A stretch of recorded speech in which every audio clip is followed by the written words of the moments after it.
One outside. So welcome everyone. Great to see you here for this webinar on adapting to the new normal, coping during uncertain times, brought to you by We Are Virtual, part of We Are the City. I was really delighted to have delivered a session for We Are Virtual previously on assertive communication, and this time it's all about adapting to the new normal. When I delivered the last session, I think we thought we were in the midst of it and it was going to be over soon. Now in the UK, they're discussing a second wave. So the truth is this adapting to new normal is about adapting to uncertainty. I think that's what it's most about, the fact that actually we don't know what the normal will be. So we just have to keep adapting and changing. When I look up, I'm looking up at my note, the chat page, just in case you're wondering, where is she looking? Because I have two screens, and great to see where you're all from. We've got Croydon, Paris, Nigeria, and Rose from London. Great to see you all, and great to see some familiar names and familiar people here. So some of you already know me. I'm an executive coach and a leadership trainer based in the UK. I do a lot of work helping the pipeline of leaders from Black, Asian and minority backgrounds and women break through that glass ceiling. I'm really passionate about gender balance and creating inclusive environments, but looking at that all from a leadership lens. So what will we be focusing on this session today? Well, this session will help you if you are in a personally or professionally ambiguous situation. So whether it's uncertainty around work or life generally, it will support you. It's designed to provide an understanding of the types of reactions you can experience during now and in practical terms in the future, and help you cope with uncertainty and change. And boy, are we dealing with uncertain times. COVID-19 has thrown most of us off course. Most people's great plans have been thrown by the wayside, replaced by quarantine, hand washing, and lots of worry, I think. I personally never really experienced anxiety before COVID, but definitely in the beginning when I was looking at so much social media and the news and receiving videos and audios, I was in panic mode and I found myself feeling hugely anxious. With the Black Lives Matter movement that's happened as well, there's been a lot of sadness and worry and protesting. There's a lot to be concerned about. I'm not telling you to worry, but I completely understand if you've experienced anxiety or worry. COVID-19 has definitely brought uncertainty in many forms, economically and financially, socially, romantically, for those who've had to be separated. It's affected some people's health, people being on ventilators for many months.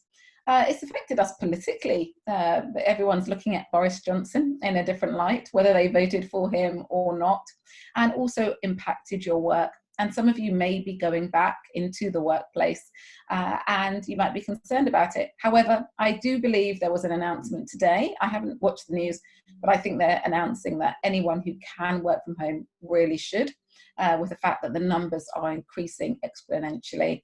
But some people still have to be out and about and have customer-facing roles. So this session is covering all of that uncertainty. People find ways of coping and acclimatizing to uncertainty.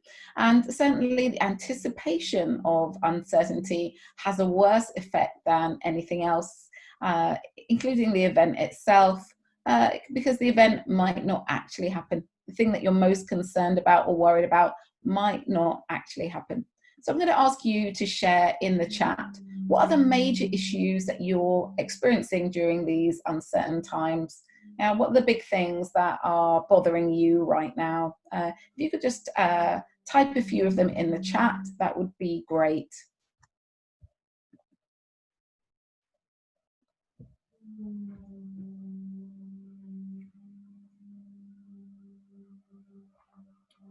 What some of the issues that you are experiencing during these uncertain times? For me, my daughter's going off to uni on Friday, and I have a lot of worry about that. She's going quite far away. What if there's a lockdown, we can't get to each other? What if one of us gets COVID? There's lots of uncertainty and worry and concern for me about that. So that's one of my concerns. So we've got here balancing work and family when they are now in the same space.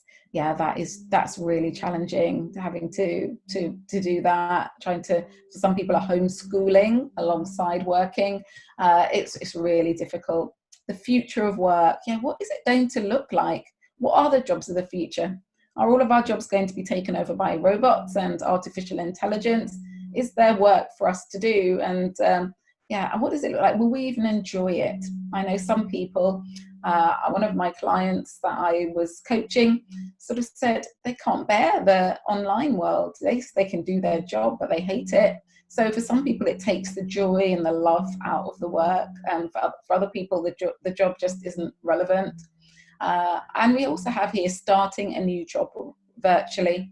I've had such great feedback on people starting jobs virtually, actually. People saying, we didn't think it would work, we thought it would be difficult, we thought we wouldn't make any friends, but strong relationships built. So I'm very hopeful for you if you're starting a job virtually. But all of this is uncertain. How long will you be balancing work and family in the same space? What is the future of work? What will it look like? And how can you settle in properly to a new company when you're working virtually, when you can't just turn around to a colleague and say, oh, can you tell me how to do that? Or look over someone's shoulder, or hear the language that's being used all the time in the organization, which can really help you know how people talk and what they do. And there's probably some things that you wrote in the chat and some things that you kept to yourself. Keep that list anyway, because we'll come back to it throughout this webinar. So let's think about perception and control. We need to feel in control. You know, other creatures have strength with sharp teeth and claws to keep them safe. We as humans just have our brain. We're excellent at finding cause and effect relationships, and we're good at placing meaning behind our perceived patterns. We like to understand and predict, and this is how we keep ourselves safe. But people need to be able to make sense of what is happening in order to predict and control the future. That's what we really want to do. And uncertainty can be really distressing because we feel out of control. And this can have an effect on how we feel about ourselves and whether we feel that we're capable of coping and succeeding in difficult times. We do whatever we can to resolve uncertainty, even if it leads to inaccurate assumptions. When we're experiencing uncertainty, there are a few common emotional reactions: fear and anxiety, mistrust and suspicion, anger and betrayal. And we may start to question people's intentions. We might not trust them anymore because we feel insecure in our environment due to this lack of trust and the lack of us feeling like ourselves. These emotions can prompt tunnel vision, and we can react really impulsively. And when all of these things start to happen, it's a bit of a red flag for us that we need to start doing things differently and perhaps reach out for help. So it's very useful for you to think, how in control do I feel? And what's my perception about that? And when I don't feel in control, how do I behave? Do I become fearful? Am I suspicious? Am I angry? What are some of the emotions that you're currently feeling when you're trying to cope with all of the ambiguity that we are in at the moment? You know, whatever you're feeling, it's natural, it's usual. It comes with the territory. And I think it's amazing that we've all been reasonably kind to each other during this time when all of those emotions are potentially rising to the surface because of what we are currently experiencing. So I don't know if you've ever come across this before. It's called the circle of control. Change is overwhelming, and there seems to be so much to get done, so many tasks and so many responsibilities. It's important to focus towards the center here and really think about what you can control. So what you can do is write a list of all your concerns, all your worries with your current life situation and work situation. And in the center will be the things that you have complete control over. The second circle is what you can influence. And the outer circle is what is out of your hands. And what you might find is that some of the things that you're focusing on are completely out of your hands. So if you're thinking, well, when can I return to the workplace? That's out of your hands right now. The government is making those decisions, and your company is making those decisions about whether and when you can return to the workplace. So that's out of your hands. So you can't manage that really. But what can you influence about that? Well, you can definitely tell your line manager whether or not you're happy to return to the workplace or not, or whether you prefer to stay working at home. So you can influence when and where that happens. And what can you control? In terms of whether you work from home or not, you can't control that, but maybe you can have a little bit of control over your work environment. So what you might do is you might put a note on the door and say, please don't disturb me between 9 and 3, or something like that. Or you might make it a beautiful environment. You might buy yourself some flowers or put some plants, as I have behind me, in your office space to make it feel conducive to work. So there are things that, and then maybe put boundaries around work and timings around work. So you can control some things, you can influence some others, and some things are out of your control. And when we feel most frustrated and upset and like a victim and powerless, we are focusing on what's out of our control. So it's helpful for you to look at your list and think, what's bothering me at the moment? How much of that list is things that are out of my control? Yeah, maybe you don't want to wear a mask. Out of your control right now, because if you don't wear one, I think you're going to be fined. Maybe you want to have a big family gathering of 30 people. Out of your control right now, because if you did have that family gathering of 30 people, you could get fined. But what can you influence? Well, you could lobby the government if you wanted to. Can you control? Well, you could have that large family gathering online, and then at least you'd still have it. So think about what you can control, what you can influence, and also what's out of your hands. And I think this is very a useful tool for you to be doing all the time. What's bothering me and where does it fit? What do I just have to let go of now and spend my energy on? And the more you focus on what you can control, the more powerful you feel, the more able you feel, the more confident you feel, the more resourceful you feel. And when you feel like that, you're able to cope a lot better. So this is the first thing to think about. And I would suggest after this webinar today, draw those circles, write down your concerns, put them in the various areas of the circle and focus towards the center. And you'll immediately feel a lot better. So how does uncertainty impact your mood, your behaviors, and your overall functioning?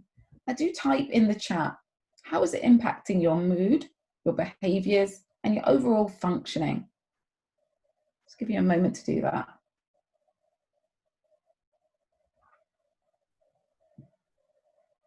I know personally, I definitely was having trouble sleeping. So that I found that quite challenging, not getting enough sleep and not getting enough rest, and then back in front of a screen the next day. So that's been difficult for me. I don't think I've been too irritable, but I may have been a little bit. So we have here, it made me anxious, so I took advantage of our free counselling service at work. Brilliant. Anxious, difficulty concentrating on tasks. Some days I'm not as productive as I'd like. And I think it is a bit of a roller coaster. It's not consistent. There have been weeks where I felt a bit burnt out and other weeks where I've been firing on all cylinders. So it does depend. And it's, it can be hard to concentrate during times of uncertainty. It's like trying to concentrate when there's a shark swimming in the water towards you. You just can't do it because there's too much other stuff going on. You care about your self-preservation more than anything else. So there are many common reactions to uncertainty. And if any of these have been feelings for you, then I really want you to know you're not alone. Because when we experience change or disruption in our lives, we may experience symptoms that are physical. So our physical being, our cognitive, you know, how we're processing information, what's going on in our head, all related to our ability to think clearly, emotionally, and behaviorally. And these symptoms can impair our ability to function at work or at home. So I mentioned experiencing fatigue and a bit of insomnia. So I've had those as physical reactions. Maybe you've had some others. Or perhaps you've had some behavioral reactions, or those you live with, oopsie daisy, it's moved, may have had some emotional reactions too. So outbursts, you know, children might be having outbursts, there might be conflicts, a need to keep busy. It may have impacted your work performance. The research says that beginning of COVID, actually our productivity rose. But then when we realized it was going to be a marathon rather than the sprint we thought, it started to decline. So your productivity might have been impacted. Perhaps you've been fearful. I definitely have. Perhaps you've been irritable, angry. Perhaps you've had grief or sadness and anxiety. Many of you said anxiety, or feeling hopeless or helpless as well. And maybe you haven't been able to concentrate, which you said, or felt confused. I think with all of the media information we get, which doesn't really make sense, I think many of us have been confused, or had memory problems, or not being able to solve problems at the speed or in the way that you would have liked to. So these are very common. If you feel any of these things, then don't worry. This is natural. And I think a huge amount of the population are feeling exactly the same way. I just think the reactions manifest themselves differently for different people. And that's okay. We're living in this very strange world, which we didn't anticipate and didn't expect. And it's brought out different feelings for different people at different times. So what happens if you feel like this? You know, this webinar today is all about helping you cope. So what are the strategies to help you do that? Well, the first thing to do is acknowledge that you're feeling this way. It's the first step to helping yourself. If you're in denial, if you don't acknowledge it, there's absolutely nothing that we can do about it. So you need to acknowledge that the distress and that it's normal. That's the first thing. And also acknowledge in yourself and in others that you care about before it sort of you ruminate on it and you get stuck in that feeling.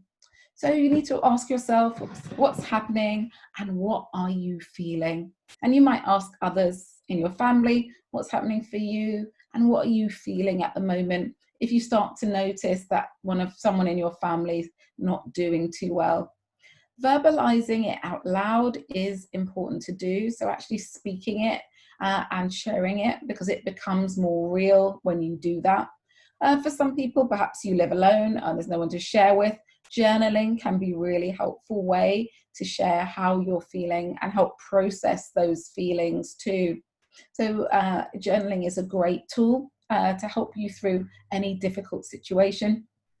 As is talking to someone. Someone mentioned that they've been talking to someone and through their work, and that's a great thing to do. We don't always want to burden our family members. They might be struggling too. So a counsellor or a coach or a therapist can be helpful as well. It's good to acknowledge how you feel and know that, though, acknowledging it doesn't make it go away. So just because I say I'm feeling anxious, that doesn't make my anxiety go away, but it is an opportunity to move forward with it, because once you acknowledge it, then you can start to think about the actions that you might take and realize that you have choices. Yeah, you always have choices, and knowing that you have choices reduces the distress.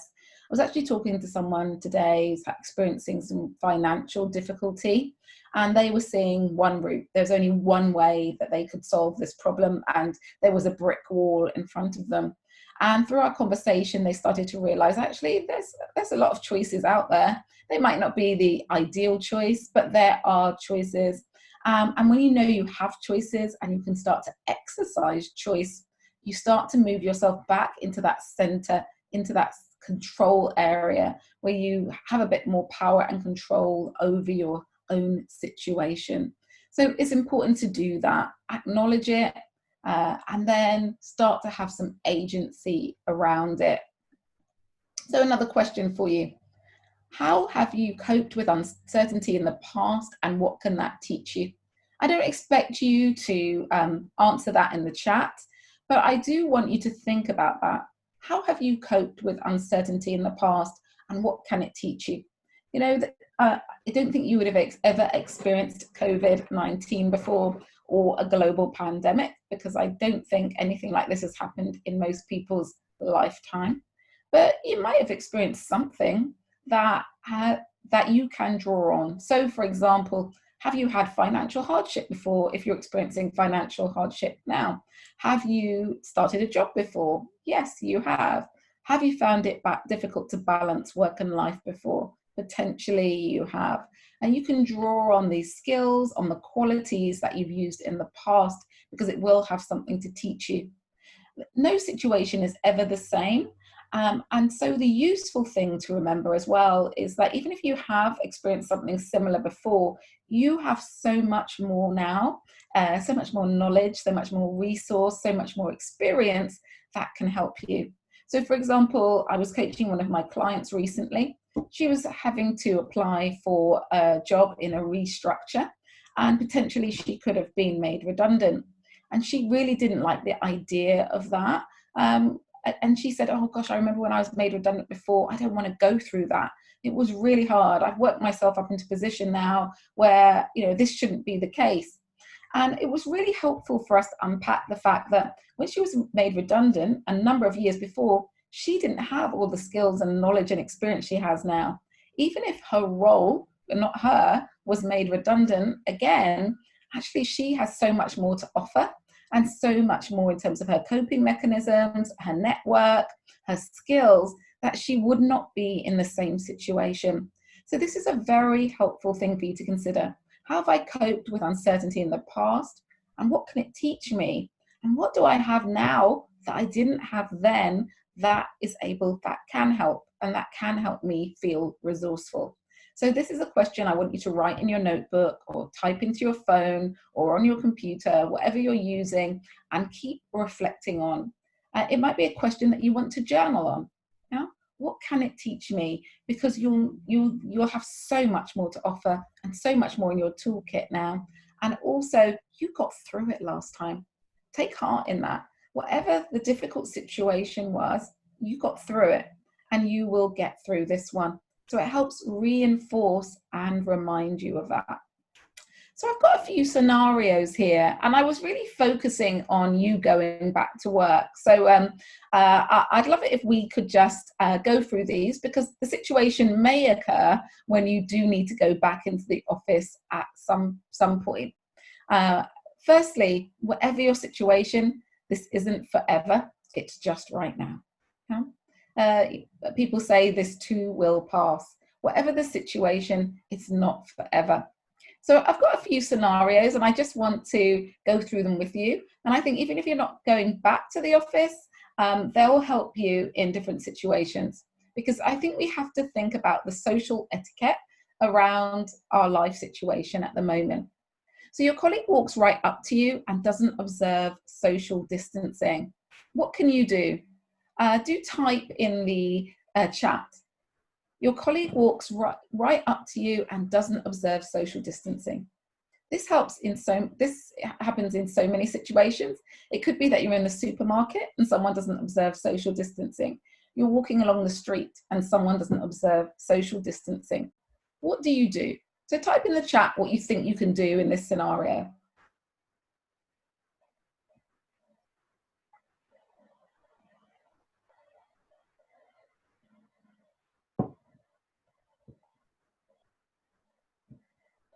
Just giving you a moment to type.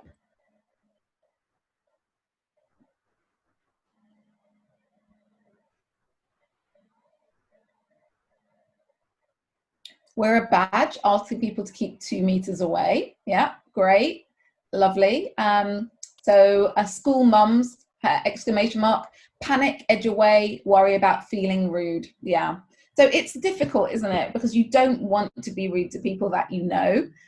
You don't want to treat them like they're lepers, but actually we know that we kind of have to do that a bit. So what I'd encourage, particularly in the work environment, is to take a step back and just say, I am really observing the social distancing rules. So please, can we stay 2 meters apart?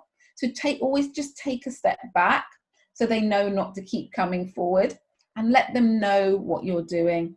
Yeah, absolutely. Remind people politely to keep a distance. It's harder when it's a public environment and you don't know how people will react. But definitely in the work environment, you can do that. If someone's coming towards you, take a step back. When they see that, that often stops them in their tracks. But also just letting them know, I'd like to keep 2 meters apart for my safety and for yours also. It's not just for me.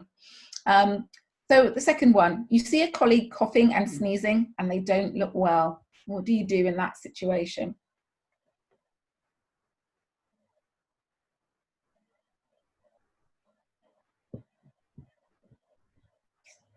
Again, if you type in the chat, tell them to go home even before COVID. Lovely. Yeah, absolutely. I think it's the encouraging them to go home for their health, but also for everyone else's. And I think this is the thing, we have to do it for both, for both parties. It's really important.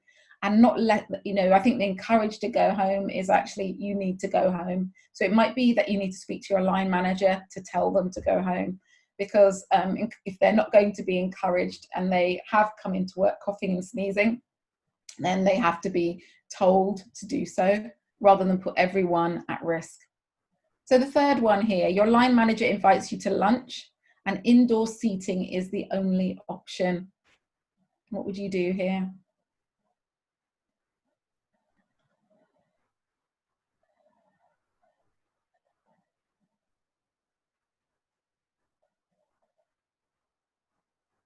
So your line manager invites you to go to lunch and indoor seating is the only option.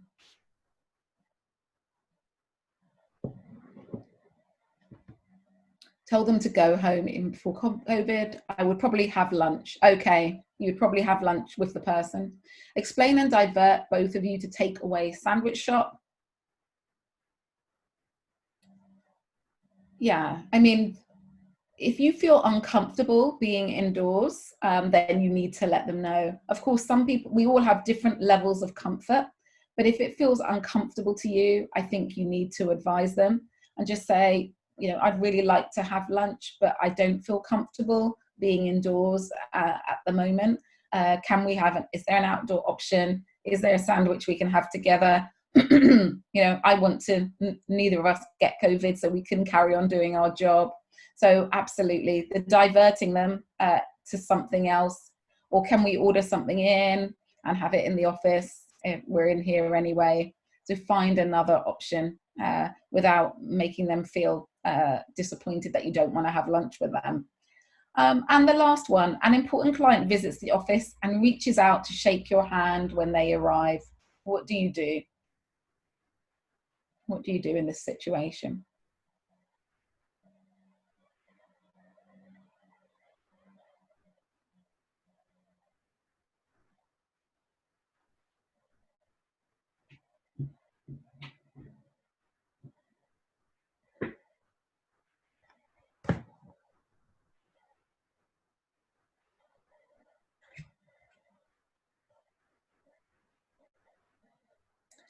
Okay, make sure you both of use sanitizer on entry to the office and shake the hand. Okay,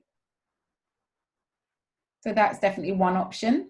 So something that I've noticed and I've seen people do now is they actually put their hands up to their heart like this, and they just sort of say, and they just do that. I'm not shaking hands, but really good to see you.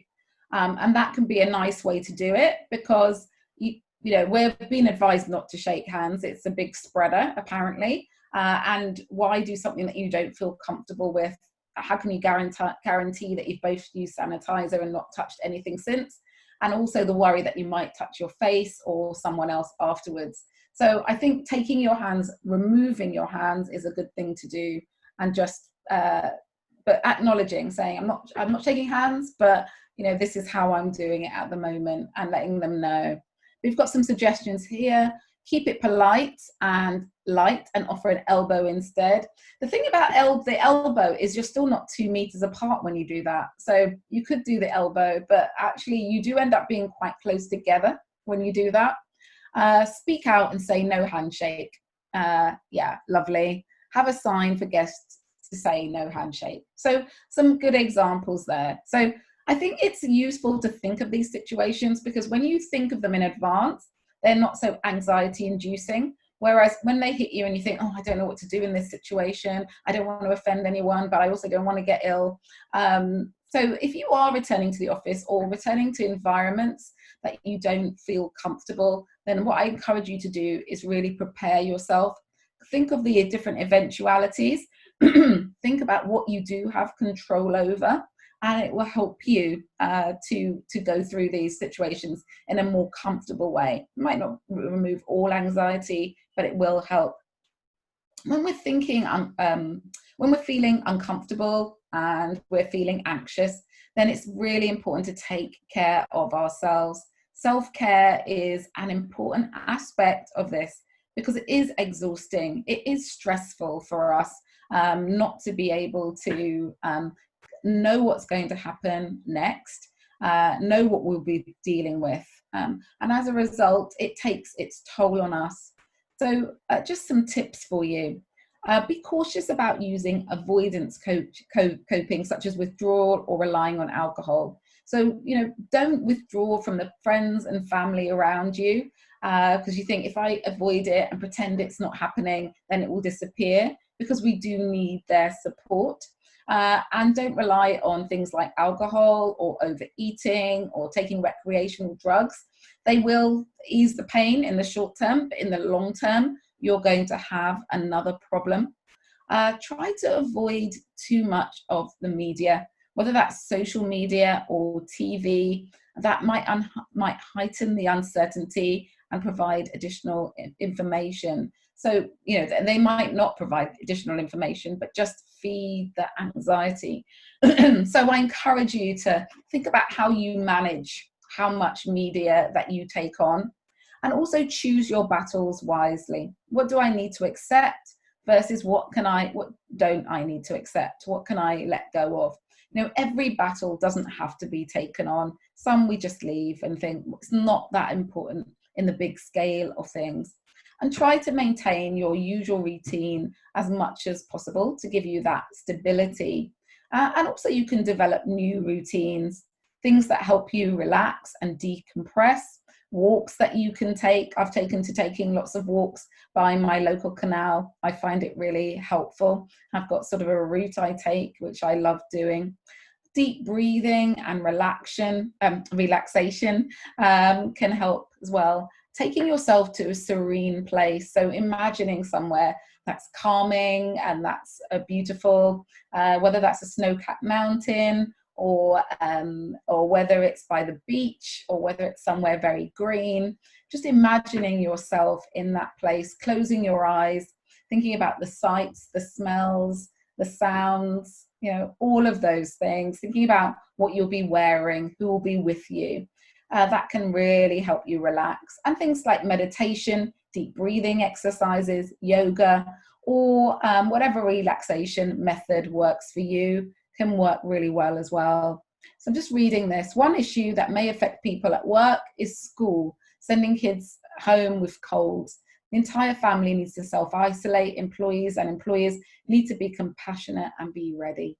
I completely agree with you that if kids get sent home, then immediately that means parents need to work from home, and the fact that you might not be back for 14 days. And I think because of that, most organizations are saying just work from home. What's the point of bringing people back in? However, not everyone is the same, but I think that's a really important point. And if you're a line manager, that I think you need to be considering that as well. You know, how can I be compassionate? How can I show empathy? How can we work flexibly? in these kinds of situations. And we've seen it, haven't we? We've seen so much more compassion and kindness. We've seen people's families and their pets. And I think we've brought humanity back into the workplace as well. And also in terms of your self-care, do take exercise. Make sure that you get enough rest, that you take breaks from the computer. One of the things that one of my clients has started doing is having walk and talk meetings. So having meetings on the phone and walking, both arranging for both of you to be walking as you do it, gets you away from the screen and also gets you physically moving. So thinking about how you can integrate exercise into your life is important. And maintaining a good diet at the same time. If we don't have good physical health, we don't have good mental health, that we can't cope with the stresses and anxieties that are coming our way. And trying really hard to sleep well as well. There's a great app called Insight Timer. I don't know if you've ever come across it. So it's a newish app, I think. Most people know about the Calm and Headspace apps, but there's one called Insight Timer, which is excellent. It has, excuse me, coughing. It has guided meditations. It has yoga. It also has lessons and learning and courses on it. So I'd highly recommend it as well. And try to spend time with people whose company you enjoy. We can't do it very much. We can only be in groups of 6 in the UK, but you can have meet 4 other people in your garden or something like that. And even if it's online, it's still a communication. It's still a meeting together. So find opportunities to connect with other people, feel part of something. Even this webinar, we can see your names and you're sharing and you feel part of something bigger than yourself. And of course, if you're really suffering, seek help as needed. Your doctor can recommend a counsellor. There are therapists out there. There's online counselling. You don't have to do that face-to-face even. So there's a huge amount. And do expect the uncertainty to bother you, but do know that things can improve. And, if you need to cry, cry. If you need to grieve, grieve. If you want to get angry, get angry. You don't have to put a happy face on all the time for everyone. That's not necessary. So how do we create and cultivate optimism and positive thinking? Well, resilience, which is what we need to help us with the anxiety and uncertainty, involves having more positive emotional states. Negative emotions tend to wear on our body, narrow the focus of our attention, and restrict our choices. And we want to have lots of choices. Whereas positive emotions allow us to be less constrained, more open to new ideas, and also be creative and flexible in the face of stress. So different activities can really help you do that. As you can see, here are some things you can do. You can say stop when a negative thought comes into your mind, and you can journal your thoughts, and you can write out your thoughts and organize them to put them in perspective. You can practice gratitude, something that I do at least on a weekly basis. Write down the things I'm thankful for. You could also do it on a daily basis as well. Or you could express gratitude to another person. Thank you so much for the things that you've done for me, or the pep talk you gave me, or that word of encouragement, or that meal you made me. And you could also do an exercise about your best possible self. What will you be like, and what will your life be like in 10 years' time? If all of the things that you're putting into place now pay off, and imagine that place, imagine where you'll be, what you'll be doing, how you'll be doing it. And that gives you hope. It cultivates hopefulness because you imagine yourself there and you know what you're working towards. So I have a tool for you in terms of that will help you cope. Research suggests that money won't buy you happiness, but actually giving it away can. In a study, the researchers gave people £5 or £20 with instructions to spend the money on themselves or someone else, or even donate it. Those who gave the money away or spent it on others, no matter the amount, were happier than those who used it on themselves. So actually giving away some kind of kindness is a really good positive coping tool for you when you're feeling anxious. And it doesn't have to be money, it might be positive thoughts. So what some people do is they wish people well. In 10 seconds of every hour for 8 hours a day, they wish someone well. And they don't even have to do it so the person knows. They don't have to send them an email or give them a call or send them an emoji through a chat. They can just imagine it in their minds. You know, I'm wishing my sister well. I'm wishing that colleague I worked with 10 years ago, I'm really wishing them well for 10 seconds. And that has the positive effect on you. Hopefully that positive thought will get to them, but for you yourself, it cultivates hopefulness, positivity, and moves you out of an anxious state. So that's something that you can do as a tool for you to develop your own positivity.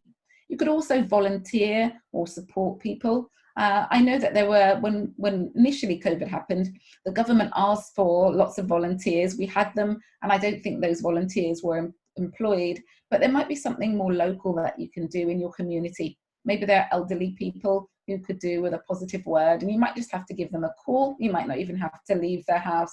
There might be a neighbor that you know is on their own. You might put a note through their door. So finding ways to schedule kindness and put positive kindness out into the world is a great way of cultivating positivity and hope in yourself as well. And breathing is another tool that you can use. Breathing allows your mind to calm down.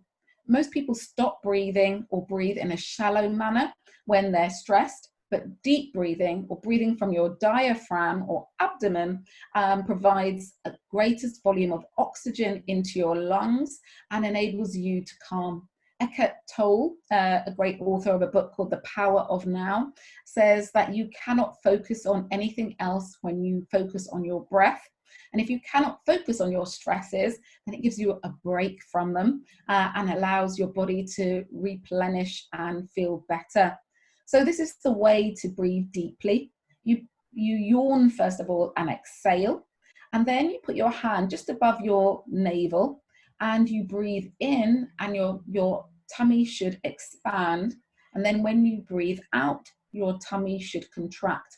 Because often we're not breathing properly. We're breathing from our chest and our shoulders are rising. That's not deep breathing. The breathing should be from our diaphragm. So let's try it. First of all, I want you to yawn and exhale audibly. Okay. Then I want you to breathe deeply from your diaphragm with your stomach enlarging when you breathe in. So do that now. Counting to 5. I'll count to 5. 1, 2, 3, 4, 5. Your tummy should have expanded. And now very gently and slowly exhale, and your tummy should be contracting. 3, 4, 5. Okay, so that's the way to breathe deeply, and that really helps with anxiety and stresses that you're experiencing and anything else that's worrying you. So I encourage you to breathe deeply. Only takes a few seconds and really does help. So scheduling kindness, breathing deeply, you can do it anywhere. You'll notice that it changes your thoughts and changes your feelings. And also nurture your relationships. Strong relationships can provide you with a really important support when times are tough. And think about the way in which you communicate with other people. We need 5 positive communications for every 1 negative communication that we get. It should be in that in that ratio. So think about what you're putting out in the world versus what you're receiving, and try to put more positivity out there. Call friends, show your support, find ways to mentor others, and encourage other people to do the same for you.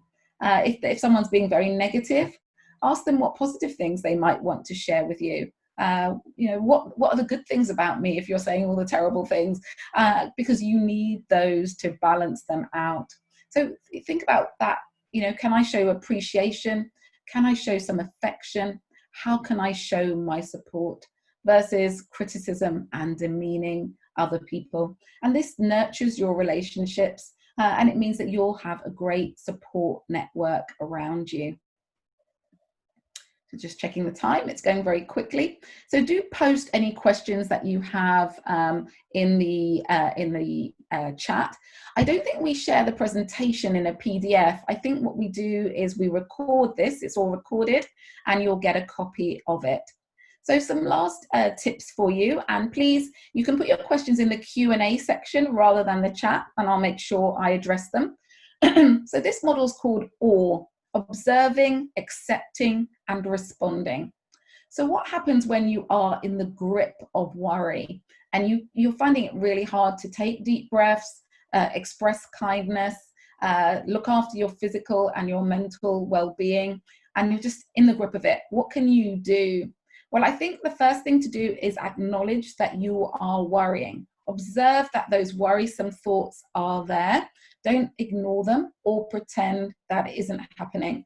You can say to yourself, there it is again, that anxious thought. Yeah, there it is, it's here. There you are again, worrisome thought. You keep popping up into my head. You keep popping into my life. So talk about it in that way. You can talk about it like it's someone else, like it's another person, but still acknowledge that it's in you. Then you accept it, okay? So you don't try to contradict it or say it's not real or it's not really happening. And you don't try and make the thought go away. You just accept it. It's okay for me to feel anxious. It's not nice, but I'm not in any danger. And accepting the thought and feeling of fear or anxiety, you acknowledge that it's unpleasant. However, you realize that it's not dangerous in itself. So we don't try and control the thoughts. We don't try and get rid of them. We understand that this is part of the process, and it's okay. So how do we then respond? Well, these are the things that you can do. You can actually schedule a time to worry. You can say to yourself, 10 minutes of every day, I'm just going to put into worrying, okay? And I'm going to do that, and that's all right. But I'm not going to worry the other 23 hours and 50 minutes of my day. I'm going to decide where, in which space to compartmentalize my worry.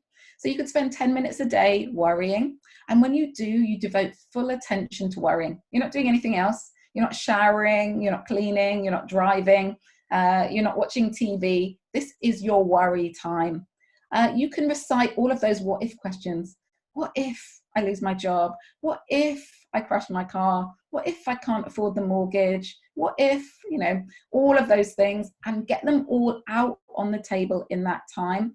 And don't try and attempt to reassure yourself, problem solve, or minimize, or even reason with yourself. Okay, and you can actually do it in front of the mirror so you hear yourself saying it. And at the end of those 10 minutes, you park those worries. I'll see you again tomorrow. I'll worry again tomorrow. Worrying in this way allows you to postpone it till later. So I've got my 10 minutes to worry tomorrow. I'll save it till then. And it changes the automatic nature of worrying to something that you do deliberately rather than something that you're in the grip of and that controls you. And some people write their worries down or record them in an audio and listen to them for 10 minutes and then let them go. And other people will have new worries that they want to speak to each day. So this way you take control of that anxiety, that worry, you put it in a box, you do it for 10 minutes a day, and then you move on. And you'll find that when you do that, sometimes you think, I don't actually need to worry today.